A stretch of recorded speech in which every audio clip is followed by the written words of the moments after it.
Tres preguntas importantes. Mi único interés es siempre hablar la verdad de la palabra de Dios sin hacer acepción de personas.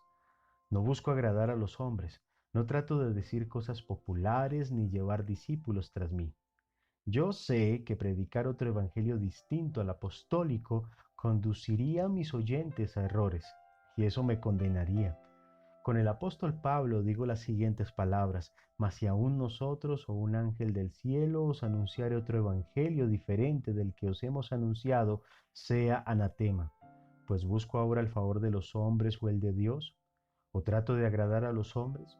Pues si todavía agradara a los hombres, no sería siervo de Cristo. Estas palabras están consignadas en Gálatas capítulo 1, versículo 8 y versículo 10. Por eso quiero dirigir su atención hacia la verdad. No quiero que me sigan a mí, sino a la verdad. La verdad liberta. Por lo tanto, el que nos la anuncia es nuestro mejor amigo. La lección para hoy consiste en algunas preguntas interesantes y a que algunos quieren saber sus respuestas. Y la primera de ellas es esta: ¿a quién confesar? ¿A quién debemos confesar nuestros pecados? ¿Quién intercede por nosotros? Es un placer para mí tener el privilegio de contestar esta pregunta porque se ha enseñado muy erradamente sobre este particular. Se le enseña a mucha gente a confesar sus pecados al oído de un hombre en particular. Esto se llama la confesión auricular, o sea, al oído.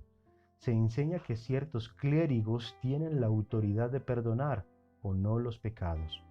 En cuanto a la intersección de mediadores, algunos afirman que María, quien dio a luz a Jesús, intercede por nosotros, que es corredentora con Cristo y que por eso puede salvarnos. Y que asimismo deben ser invocados los nombres de llamados santos para que también ellos intercedan por nosotros.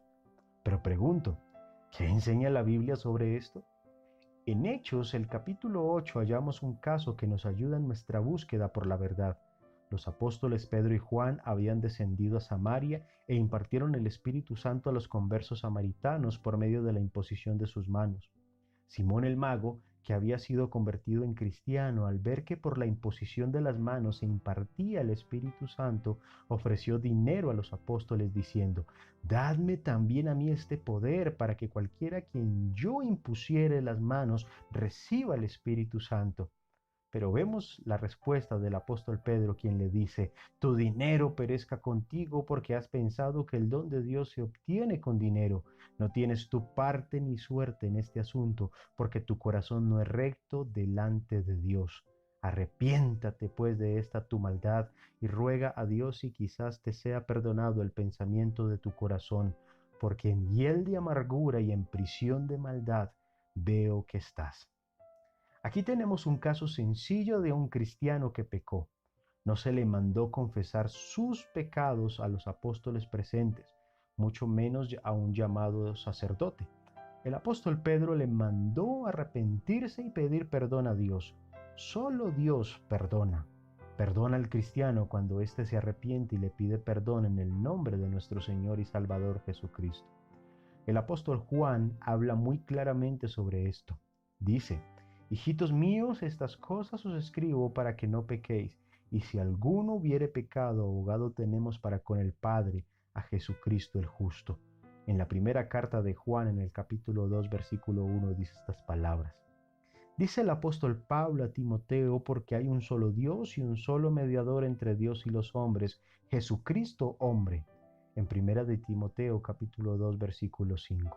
Y luego dice Santiago, el hermano en la carne de Jesús: confesaos vuestras ofensas unos a otros y orad unos por otros para que seáis sanados. En Santiago capítulo 5 versículo 16. La Biblia no enseña nada acerca de confesar pecados a un cierto grupo de hombres dentro de la iglesia llamado el clero. Dice la Biblia: confesar unos a otros y orar unos por otros.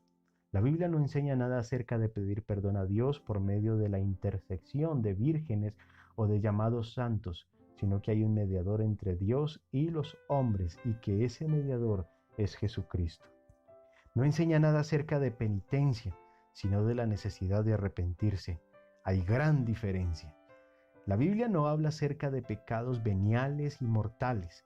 Nada más hay pecado. El pecador inconverso debe arrepentirse de sus pecados y ser bautizado para el perdón de ellos. Ahora, hecho cristiano, cuando peca debe de arrepentirse de su pecado y pedir perdón a Dios en el nombre de nuestro Señor Jesucristo. Nuestra segunda pregunta es, ¿qué es el limbo? ¿Qué enseña la Biblia respecto al limbo?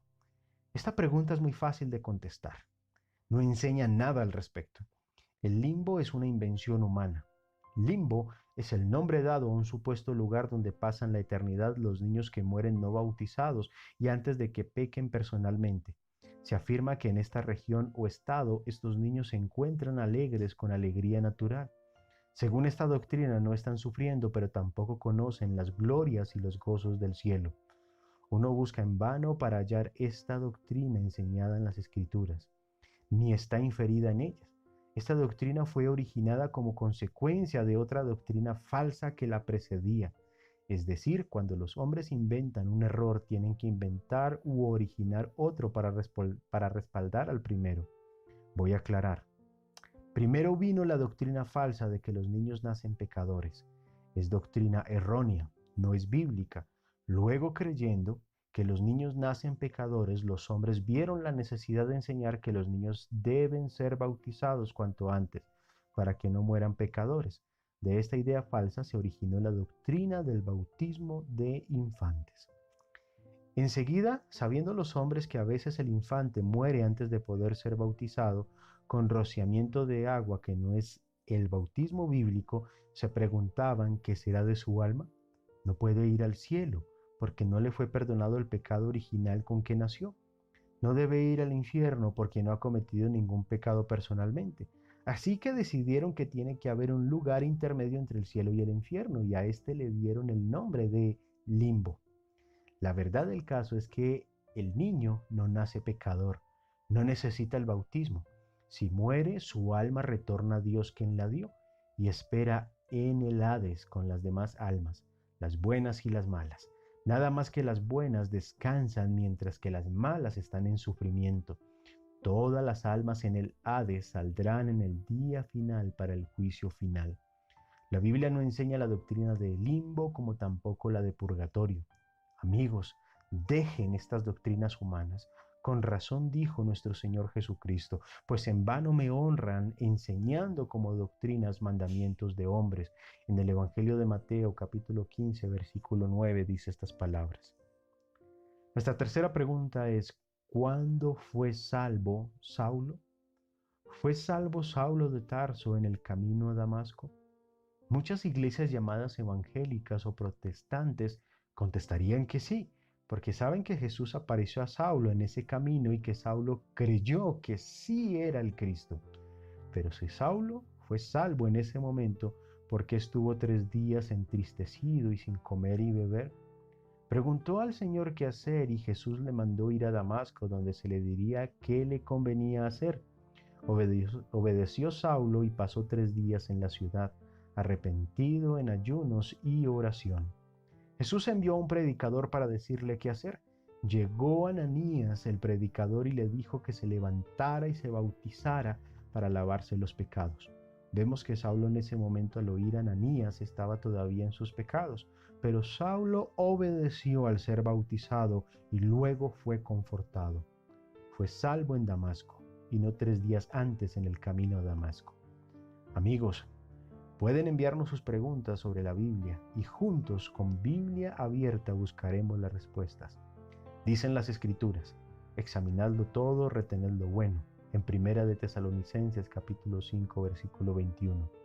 Es cosa noble escudriñar las Escrituras, así lo dice en Hechos capítulo 17 versículos 11, y estos eran más nobles que los que estaban en Tesalónica, pues recibieron la palabra con toda solicitud, escudriñando cada día las Escrituras para ver si estas cosas eran así. Dios les bendiga grandemente. Somos la Iglesia de Cristo en Manizales.